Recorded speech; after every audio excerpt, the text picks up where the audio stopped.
तारों अदृश्य बदलाव हो रहे हैं जिन पर शायद ध्यान ही नहीं जाता। इस एक्सप्लेनर में हम यूनिवर्स की इसी छुपी हुई भाषा यानी केमिकल रिएक्शंस को पूरी तरह से डिकोड करने वाले हैं। शुरुआत एक बहुत ही गहरे विचार से करते हैं। मार्टिन एच फिशर का ये कोट इस सफर को बिल्कुल परफेक्टली फ्रेम करता है। उनका कहना था कि विज्ञान सिर्फ फैक्ट्स या केमिकल एलिमेंट्स की कोई लिस्ट नहीं है। ये असल में ये देखने का नजरिया है कि ये तत्व आपस में कैसे इंटरैक्ट करते हैं और नए रूप लेते हैं।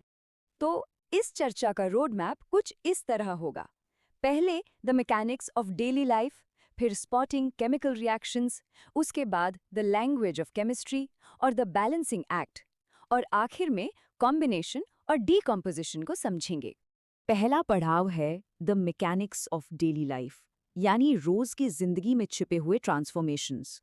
जैसे गर्मियों में रूम टेम्परेचर पर छोड़ा हुआ दूध, या फिर नमी में रखा लोहे का तवा और कील जिस पर जंग लग चुका है। अंगूर का फर्मेंट होना, खाने का पकना और यहाँ तक कि रेस्पिरेशन यानी सांस लेने की क्रिया, ये सब इस बात के जबरदस्त एग्जाम्पल्स हैं कि कैसे आम सिचुएशंस में इनिशियल सब्सटेंसेस की पहचान पूरी तरह बदल जाती है, जो इस बात का एक क्लियर सिग्नल है कि केमिकल रिएक्शन हो चुका है। आगे बढ़ते हैं दूसरे हिस्से की तरफ, spotting chemical reactions, the telltale science. Universe की इस भाषा को समझने के लिए उन विजुअल और फिजिकल साइंस को पहचानना बहुत जरूरी है। अगर किसी चीज का स्टेट या रंग बदल रहा है, गैस निकल रही है या फिर तापमान में बदलाव आ रहा है, तो बस समझ लीजिए केमिस्ट्री अपना काम कर रही है। जैसे जलती हुई मैग्नीशियम की चमकदार सफेद आग या एसिड और जिंक के मिलने पर अचानक बढ़ता हुआ टेम्परेचर, ये सब एग्जैक्टली कंफर्म करते हैं कि रिएक्शन हो रहा है। तीसरा सेक्शन है the language of chemistry, from words to symbols. अब हर रिएक्शन को लंबे लंबे डिस्क्रिप्टिव सेंटेंसेस में लिखना तो काफी मुश्किल और बोरिंग हो सकता है। इसीलिए केमिस्ट्री में एक बहुत ही कंसाइज शॉर्ट हैंड का इस्तेमाल होता है।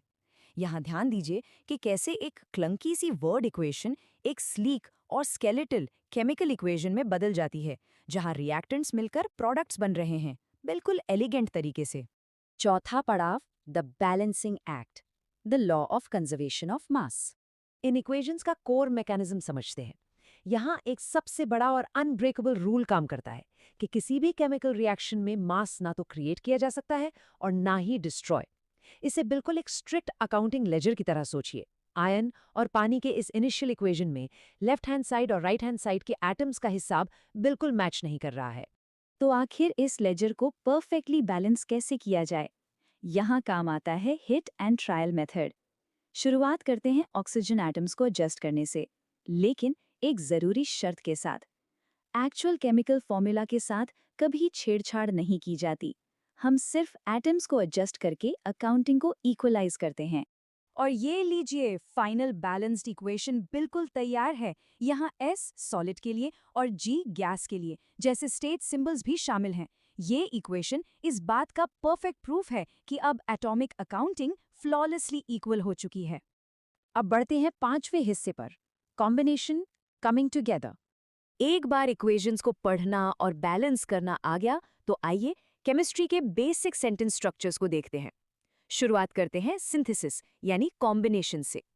जब कैल्शियम ऑक्साइड, जिसे क्विक लाइम भी कहते हैं, पानी के साथ तेजी से रिएक्ट करके व्हाइट वॉशिंग के लिए स्लेक्ट लाइम बनाता है, तो वहां मल्टीपल रिएक्टेंट्स हमेशा के लिए जुड़कर एक सिंगल प्रोडक्ट बन जाते हैं।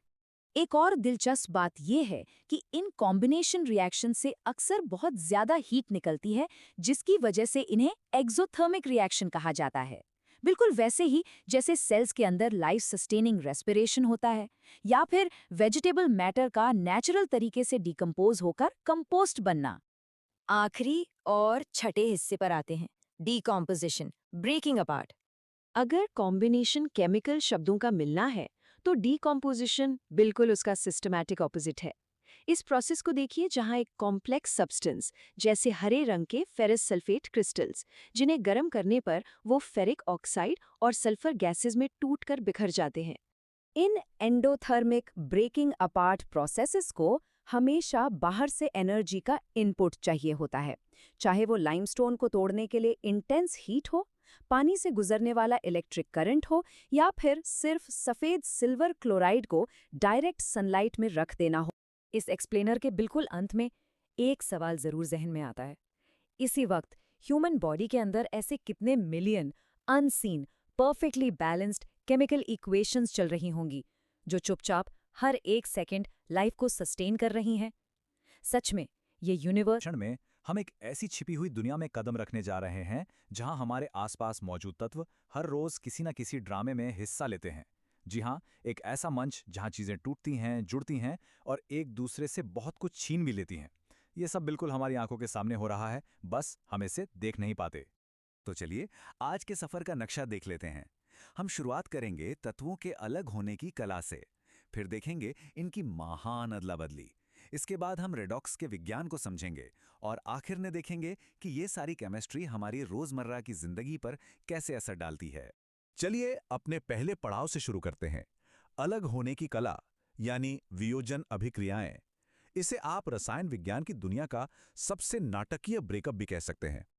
अब किसी भी चीज को तोड़ने के लिए थोड़ी बहुत ताकत तो लगती ही है ना? बिल्कुल वैसे ही जब कोई अभिकारक या रिएक्टेंट अपने सरल उत्पादों में टूटता है तो उसे एक धक्के की जरूरत होती है।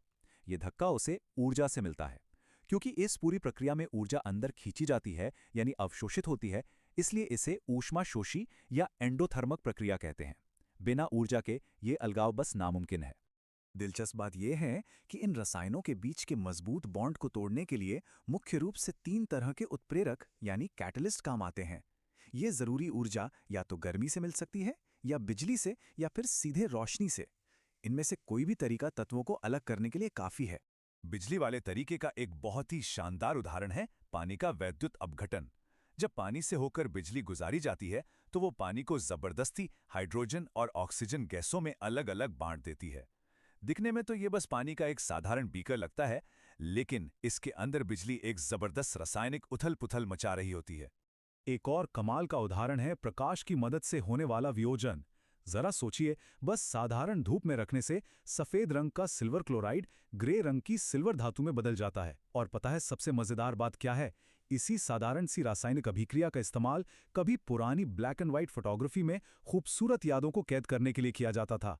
तो ब्रेकअप्स की बात हो गई, अब आगे बढ़ते हैं अपने दूसरे पड़ाव की तरफ। इसे कहते हैं तत्वों की महान अदला बदली, या विज्ञान की भाषा में विस्थापन। इस अदला बदली को वास्तविकता में देखने के लिए एक बहुत ही क्लासिक प्रयोग है। इसके लिए बस लोहे की कुछ साफ कीलों को नीले रंग के कॉपर सल्फेट के घोल में डुबोना होता है और फिर बस लगभग 20 मिनट तक इंतजार करना होता है। 20 मिनट बाद एक एकदम जादुई बदलाव देखने को मिलता है। वो गहरा नीला घोल अब हल्का हरा हो जाता है और लोहे की कील का रंग भूरा हो जाता है। ऐसा इसलिए होता है क्योंकि लोहा, जो कि ज्यादा ताकतवर या अभिक्रियाशील है, वो कॉपर सल्फेट के घोल में से कॉपर को उसकी जगह से हटा देता है, यानी उसे विस्थापित कर देता है।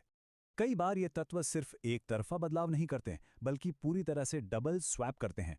वे नए यौगिक बनाने के लिए अपने आयनों का आपस में आदान प्रदान करते हैं।